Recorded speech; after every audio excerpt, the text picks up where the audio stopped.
आयुष्यामध्ये टेन्शन असेल ना तर निवांतपणे अशा डोंगर माथ्यावरती चक्कर मारा आणि निवांत एकट्याला झोपून द्या. काय होतं की या डोंगर माथ्यावरती आलो की आपल्या मनाचे विचार संपूर्णपणे या हवेमध्ये, या सानिध्यात, या शांततेमध्ये मिसळून द्या की त्यामुळे आपलं मन शांत होतं आणि या दुनियादारीतून आपण पूर्णपणे अलग होतो.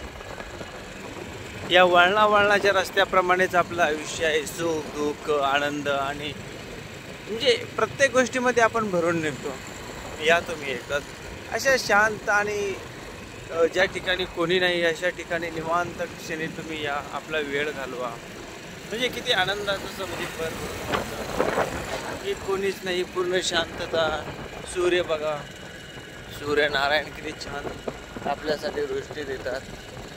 त्यांच्या मागं कितीही काही प्रकृती असली तरी त्यांची वेळ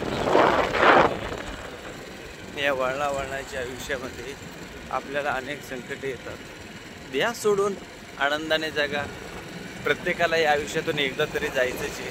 मग टेन्शन घेऊन जगण्यापेक्षा टेन्शन सोडून जगायला किती आनंद जातो. म्हणजे बघा ना, हे डोंगर माथा, हे सूर्य,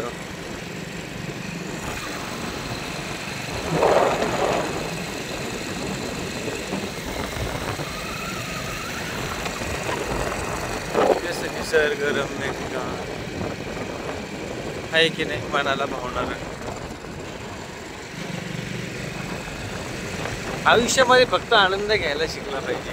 दुःख कोणला नाही हो. ते गाणं पण आहे ना, या जगी असा कोण सुखी. कोणीच सुखी नाही आहे, प्रत्येकाला दुःख आहे. पक्षाप्रमाणे, धव्याप्रमाणे आपण आनंदामध्ये जगायचं, वावरायचं आणि पूर्णपणे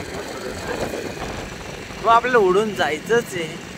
तर मग कशाला फक्त दुनियादारीचं टेन्शन घ्यायचं आहे. नका घेऊ टेन्शन. टेन्शन सगळ्यांना जाते, पण आनंदात जगा, खुश जगा.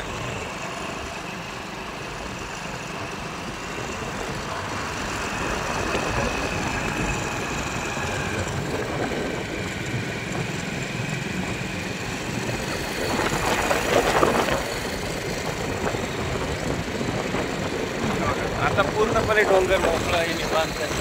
अशी रहदारी येईल, घरं येतील, लोकवस्ती येतील. तसं ते निगेटिव्हपणा, पॉझिटिव्हपणा कमी होऊन मग ते लोकांचे ते दुःखमय चेहरे, याकुळी आनंदाचे चेहरे, हे सर्व आपल्याला पाहायला मिळतं. जे कोण कसल्या टेन्शनमध्ये, कोण कसल्या टेन्शनमध्ये. बघा, रस्त्याच्या कडेलाच विहीर आहे. किती विहीर आहे.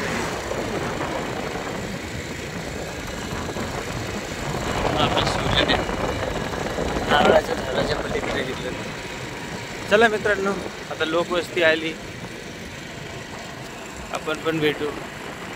रामकृष्ण हरी. श्री स्वामी समर्थ.